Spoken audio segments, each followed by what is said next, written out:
Assalamualaikum warahmatullahi wabarakatuh. Di sini saya Faulin dari kelas 2C dengan NIM 234110680 akan membahas materi mengenai sistem dokumentasi pelayanan. Di sini kita akan membahas dua materi. Yang pertama, sistem pengumpulan data rekam medis di rumah sakit, puskesmas, praktik mandiri bidan, dan yang kedua, sistem rawat jalan dan rawat inap. Yang pertama kita harus mengetahui apa definisi dari rekam medik. Rekam medik merupakan dokumen yang berisikan data identitas pasien, pemeriksaan, pengobatan, tindakan, dan pelayanan lain yang telah diberikan kepada pasien.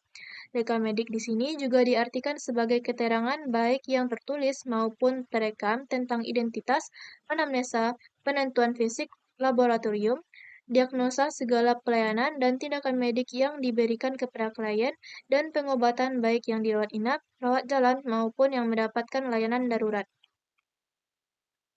Menurut Undang-Undang Nomor 29 Tahun 2004 tentang Praktik Kedokteran Pasal 46 Ayat 1, rekam medis adalah berkas yang berisikan catatan dan dokumen mengenai identitas pasien, pemeriksaan, pengobatan, tindakan, dan pelayanan lain yang diberikan kepada pasien. Selanjutnya, tujuan adanya rekam medis. Yang pertama, administrasi, yang kedua, legal, yang ketiga, finansial, yang keempat, riset, yang kelima, edukasi, dan terakhir adalah dokumentasi. Selanjutnya, materi sistem pengumpulan data di rumah sakit. Catatan medis tentang klien terbagi menjadi dua bagian, yaitu catatan klien dirawat dan pengamatan lanjutan selama dirawat. Catatan medis pasien terbagi menjadi dua bagian.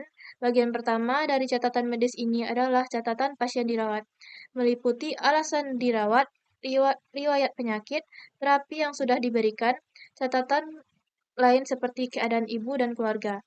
Catatan pada bagian ini disusun dalam bentuk pernyataan singkat atau checklist. Bagian kedua dari catatan medis tentang pasien adalah pengamatan lanjutan selama dirawat. Catatan ini terdiri atas catatan harian pasien yang dibuat oleh dokter dan catatan harian pasien yang dibuat oleh bidan maupun perawat. Catatan ringkasan pasien pulang mencakup informasi bagi orang tua atau keluarga pasien dan tenaga kesehatan yang memberikan perawatan lanjutan. Selanjutnya, kegiatan pelayanan rekam medik di rumah sakit. Yang pertama, penerimaan pasien seperti rawat inap atau rawat jalan atau pelayanan poliklinik. Yang kedua, pencatatan atau recording, penomoran seperti nomor seri pasien, unit kunjungan pertama pasien, dan seri unit kunjungan. Yang ketiga, pengulangan data dengan coding ataupun indexing supaya dapat dianalisis dan disajikan dalam bentuk informasi. Yang keempat, penyimpanan data rekam medik. Yang kelima, pengambilan atau peminjaman berkas yang dikembalikan tepat waktu untuk menghindari hilangnya data. Selanjutnya, sistem pengumpulan data di puskesmas. Sistem pengumpulan data rekam medis di puskesmas pada dasarnya sama dengan rekam medik di rumah sakit sebagai berikut. A. Penerimaan pasien. Pada tahap ini, pasien mendaftarkan diri sesuai dengan permasalahan kesehatan yang terjadi pada dirinya. Selanjutnya akan didistribusikan sesuai dengan pelayanan kesehatan yang ada di puskesmas. Yang B. Yang B adalah pencatatan. Setiap unit pelaksana pelayanan kesehatan yang ada di puskesmas atau poliklinik akan mendokumentasikan semua hasil anamnesa, pemeriksaan, dan pengobatan yang telah dilakukan kepada semua pasien.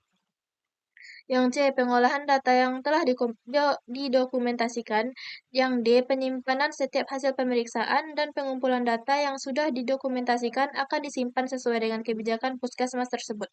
Puskesmas biasanya membuat laporan dan pencatatan bulanan untuk dikirimkan ke tingkat yang lebih tinggi seperti Dinas Kesehatan Kabupaten. Selanjutnya, sistem pengumpulan data di PMB. Bidan praktik mandiri adalah salah satu bentuk layanan kepada ibu hamil, bersalin, nifas, dan bayi baru lahir yang dilakukan oleh seorang bidan. Dalam melaksanakan tanggung jawabnya sebagai seorang bidan di PMB, diperlukan suatu sistem pencatatan sebagai bukti tanggung jawab atas kerjanya. Pencatatan dan pengumpulan data di PMB tercatat dalam beberapa formulir dan buku-buku rekam medik seperti kartu ibu atau status ibu, inform consent, buku KIA, lembar observasi, kartu anak atau status anak, kartu status peserta KB, dan selanjutnya kartu peserta KB. Selanjutnya materi mengenai sistem dokumentasi pelayanan yang meliputi rawat jalan dan rawat inap. Dalam pelayanannya, rumah sakit memberikan pelayanan rawat jalan dan rawat inap. Keduanya memiliki perbedaan sisi. Yang A.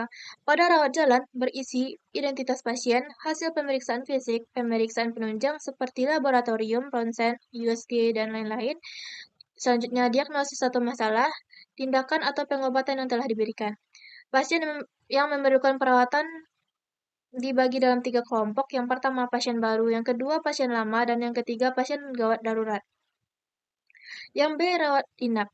Rawat inap berisi identitas pasien, hasil pemeriksaan fisik, pemeriksaan penunjang seperti laboratorium, ronsen, USG, dan lain-lain, diagnosis, inform konsen, tindakan medis, tindakan atau pengobatan yang telah diberikan. Pasien yang memerlukan perawatan dibagi dalam 3 kelompok. Yang pertama, pasien yang tidak urgent. Di sini penundaan perawatan pasien tidak akan menambah gawat penyakitnya. Yang kedua, pasien yang urgent, tetapi tidak gawat darurat dapat dimasukkan ke dalam daftar tunggu. Yang ketiga, pasien gawat darurat ini langsung dirawat. Sekian, terima kasih. Jika terdapat kesalahan kata, saya mohon maaf. Wassalamualaikum warahmatullahi wabarakatuh.